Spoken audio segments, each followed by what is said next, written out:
Hi, my name is Daniel, and this is the story of how my marriage of 7 years fell apart.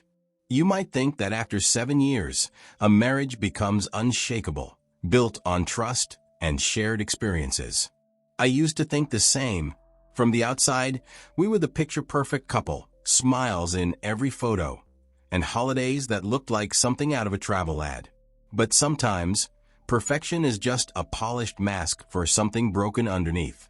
For me, the cracks started showing in subtle ways.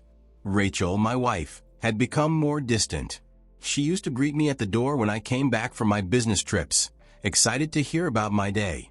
But over time, the smiles faded, the conversations grew shorter, and her phone became her constant companion.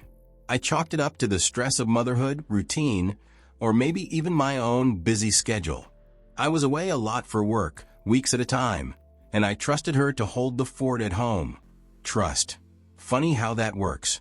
It all came crashing down one evening when I was flipping through photos on her phone. She had left it on the couch, unlocked. I was just looking at some of the pictures of our kids while I was away, when my finger accidentally swiped to the next image. What I saw wasn't a picture. It was a video. In it, Rachel was in our bedroom with another man. She was the one holding the camera, laughing, as if she wanted to keep the memory alive. That was the moment the air left my lungs. My own home, my own bed, a place I thought was safe, had been turned into a backdrop for her betrayal. I didn't need to hear her explain. The video said it all. The trust was gone. The love? I didn't even know anymore. But one thing I did know, I couldn't stay. I couldn't keep pretending. I knew what I had to do.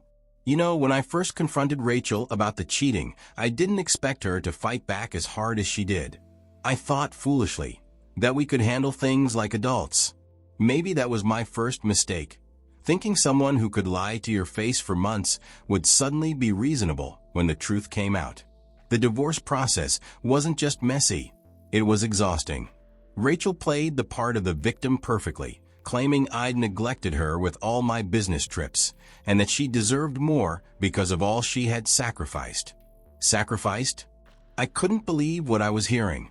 I was the one who worked day and night to keep us comfortable. But none of that mattered once the lawyers got involved. Her demands were relentless. She wanted the house, the car, and a significant portion of my savings, basically everything we'd built together.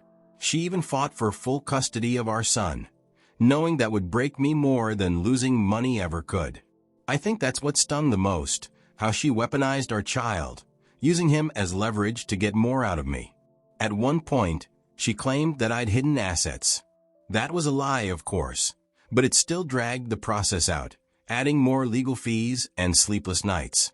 I remember sitting in court, listening to her lawyer paint me as this cold, selfish workaholic who cared more about profits than my family. Meanwhile, I'm sitting there thinking, is this really happening?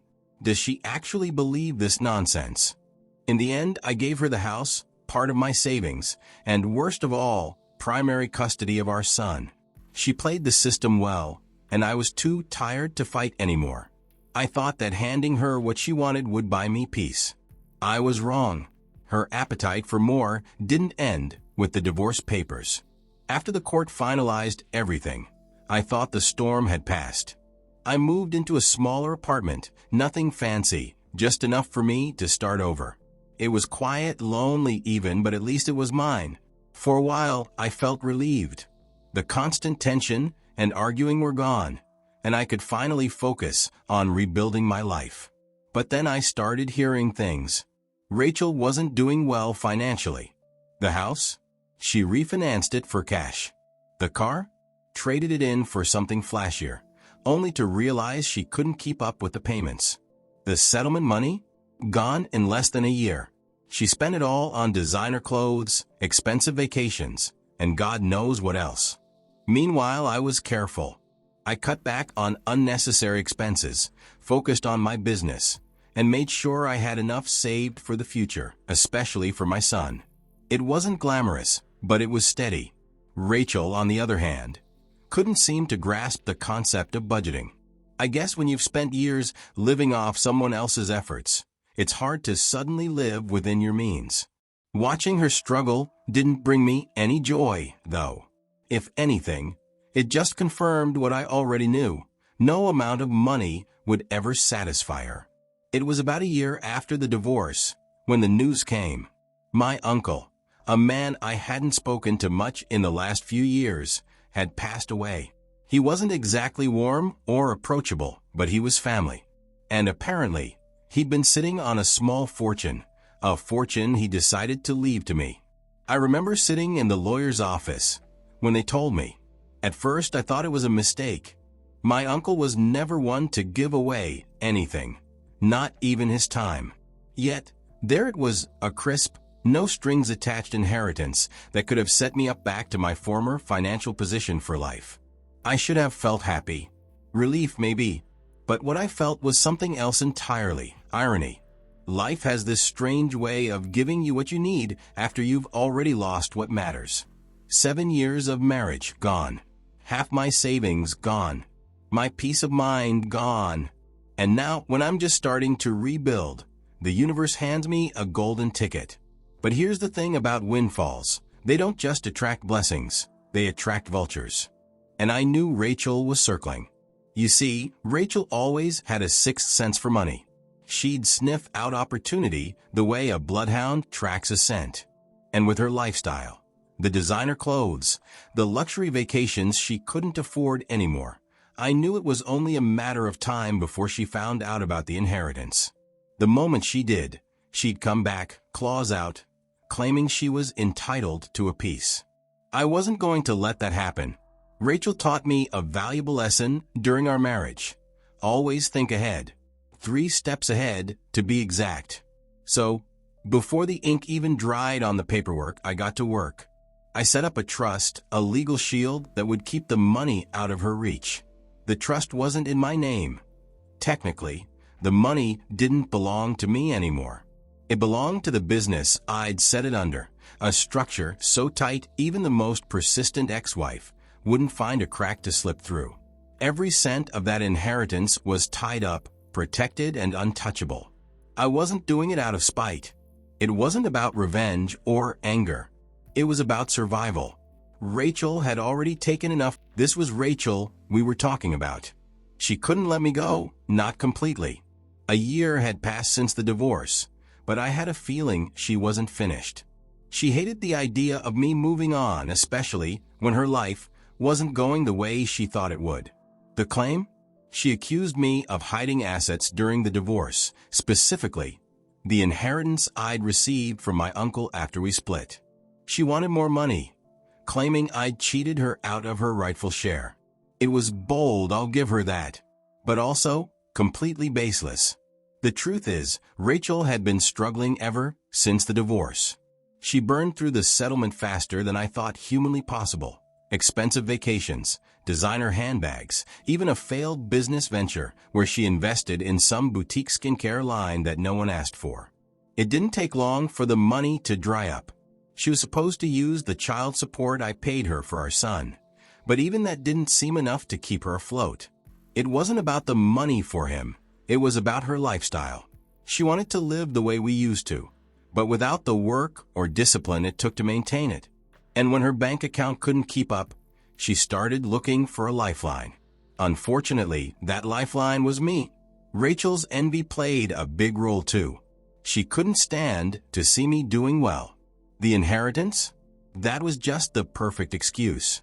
She knew I'd never flaunt my money, but the fact that I had it, the fact that I was stable and at peace, drove her crazy. To her, my success meant her failure, and that wasn't something she could accept. I walked into the courtroom that morning with a strange sense of calm. I knew Rachel would perform. She always had a knack for drama. Sure enough, as soon as she took her seat, she wore this expression, part heartbreak, part righteous indignation. It was her favorite mask, one I'd seen too many times during our marriage. Her lawyer was a smooth-talking type, the kind of guy who could sell you sand in a desert. He started by painting Rachel as the victim, leaning hard into her struggles since the divorce. According to him, I was some heartless mastermind who had hidden away a fortune just to cheat her out of what she deserved. He talked about how she had supported me during our marriage, how she had helped me build my career, and how it was only fair that she share in the fruits of my success, even after our separation. I kept my face neutral, but inside I couldn't help but marvel at the sheer audacity of it. Rachel didn't support my career. If anything, she resented it. My long hours and business trips weren't about building wealth for us. They were about fixing the messes she created with her reckless spending. But there she was, sitting in that courtroom, letting her lawyer spin a fairy tale about our life together. When it was my lawyer's turn, the mood shifted. He didn't need to embellish or get emotional. Facts were on our side. First, he presented the timeline. The inheritance I received came after the divorce was finalized, not during our marriage.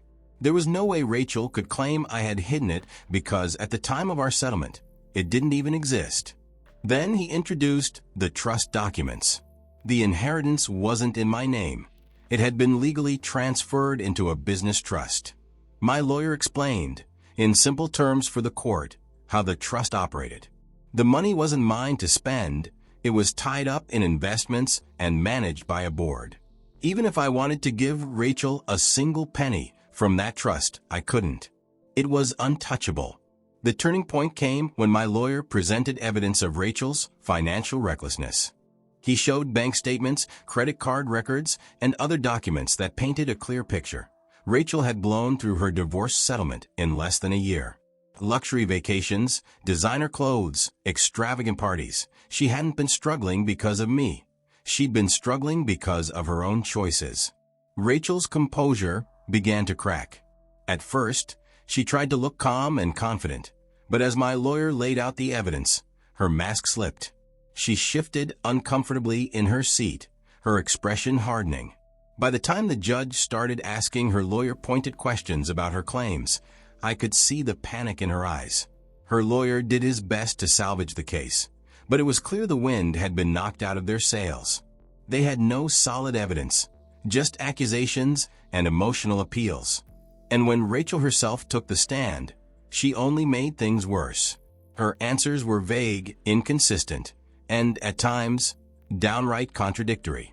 It was like watching a dam slowly crumble, piece by piece. When the judge finally dismissed the case, it was as though a weight had been lifted from my shoulders. Rachel sat there, stunned as if she couldn't believe what had just happened. Her lawyer leaned in to whisper something to her, but she barely reacted. The reality of her defeat was sinking in. For me, the moment wasn't about victory. I didn't feel triumphant or vindicated. What I felt was relief, like I could finally close a door that should have been shut a long time ago. As I left the courtroom that day, I didn't look back. Not at Rachel, not at her lawyer, not at any of it. I just walked out into the sunlight, took a deep breath, and kept moving forward. She underestimated me. She always did. But this time, I came prepared. I've had a lot of time to think about everything, about the marriage, the divorce, and everything Rachel tried to pull after it ended. I won't lie to you, it wasn't easy. Losing trust in someone you spent 7 years building a life with. That stings. But here's the thing. You can't let the bitterness of the past weigh you down forever. Looking back now, I don't feel anger toward Rachel anymore. What I feel is relief. She's someone who always took, someone who always felt entitled to more than she gave. People like that, they'll never stop trying to take, and they'll always be looking for the next victim to latch onto. But I've learned something important, something she never did.